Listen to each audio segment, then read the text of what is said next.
Now, the latest college football playoff rankings out tonight, and as expected, Ohio State, despite a 59-point win over Maryland, falls out of the top spot. LSU now number 1 after they beat Alabama. Buckeyes second, Clemson third, Georgia fourth, and the Tide falls to 5th. Now, last week, Buckeyes said those rankings wouldn't matter, a sentiment repeated earlier today in Columbus. As Mark Kuntz reports from Ohio State, with another blowout win expected this Saturday, Buckeyes are taking an eye doctor approach. It's all about focus and vision. After blowing out Maryland last week, this week Ohio State will have a similar challenge as they are already a 50-point favorite to beat Rutgers.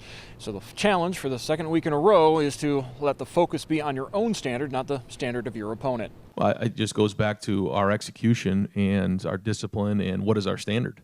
And, we certainly have respect for everybody we play. And, I've known Nunzio a long time. He's gonna do a great job. He's had a week off, and those guys are gonna come out and play really, really hard. And so, if we're going to take anything for granted, I think we're just going to show up and Piscataway and we're going to win a game. That's not going to happen. So we have to do a good job, and those guys are going to play really, really hard. So, but at the end of the day, the focus is that it comes back to us and what is our standard, and we have to make sure that we're holding up that standard. And we got a lot at stake here, so we can't, put any of that stuff to risk.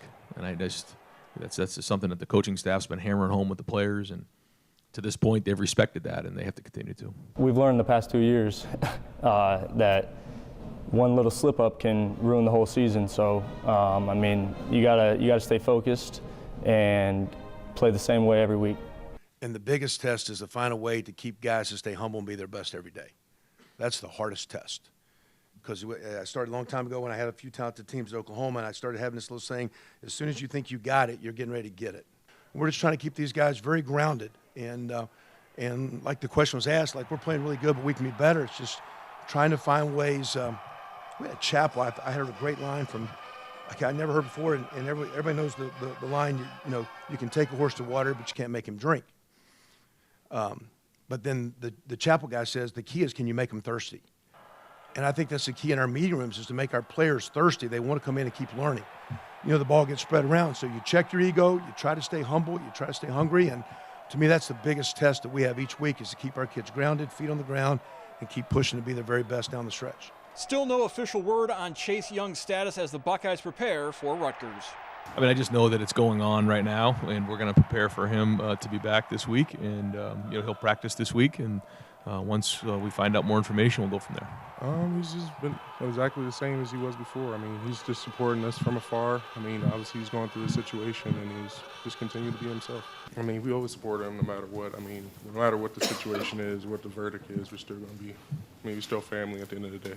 In the win over Maryland, Central Catholic Zach Hoover saw the field for the second time as a Buckeye. He held for an extra point against Miami and held for 2 extra points against the Terrapins. Grew up in Toledo, was an Ohio State fan ever since I was born.